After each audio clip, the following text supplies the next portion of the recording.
అనుదిన నిత్యజీవపు మాటలు. దేవుని నామానికి మహిమ కలుగునుగాక.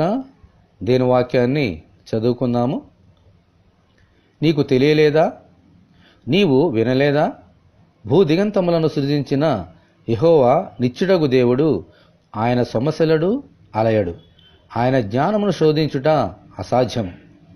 యెషయా గ్రంథము 40వ అధ్యాయము 28వ వచనం. భూ జంతువులన్నింటిలో అడవి మృగాలు చాలా బలమైనవి. అవి ఎర కోసము చాలా దూరం వేటాడుతాయి. ఒక్కోసారి ఎర దొరకక అలసి సొమ్మసిల్లిపోతాయి. ఒక్కోసారి ప్రాణాలు కూడా పోగొట్టుకుంటాయి. సంసోను మనుషులందరికంటే బలవంతుడు. ఒక గాడిద యొక్క పచ్చి దవడ ఎముకతో 1000 మంది ఫిలిష్తీయులను ఒకేసారి చంపాడు. ఈ నేపథ్యంలో అలసిపోయి సొమ్మసిల్లి ప్రాణం పోయేంత స్థితిలోనికి వెళ్ళిపోయాడు. అంతటి బలవంతుడైన సంసోను. యోనా ప్రవక్త నీనీవా పట్టణంకు వెళ్ళి ఆ ప్రజలకు దేవుని సువార్తను ప్రకటించాడు.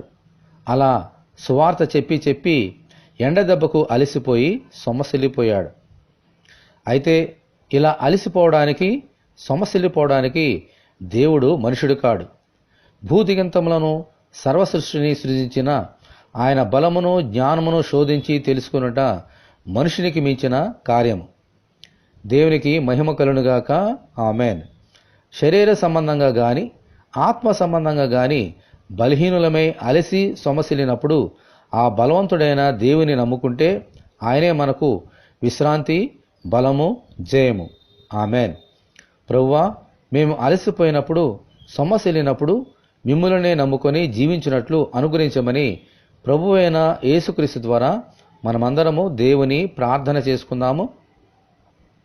ప్రభువా, మీ కొందనాలు తండ్రి. మేము బలహీనులము, శరీర సంబంధులము, అలసిపోతాము, సొమ్మసిల్లిపోతాము.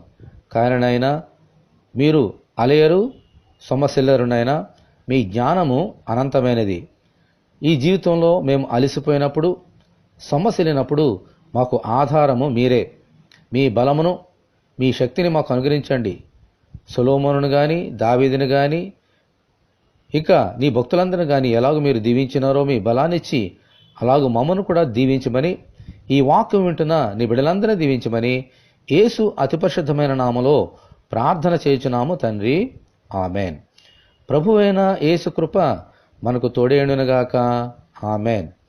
పరిశుద్ధ దేవుని మందిరం.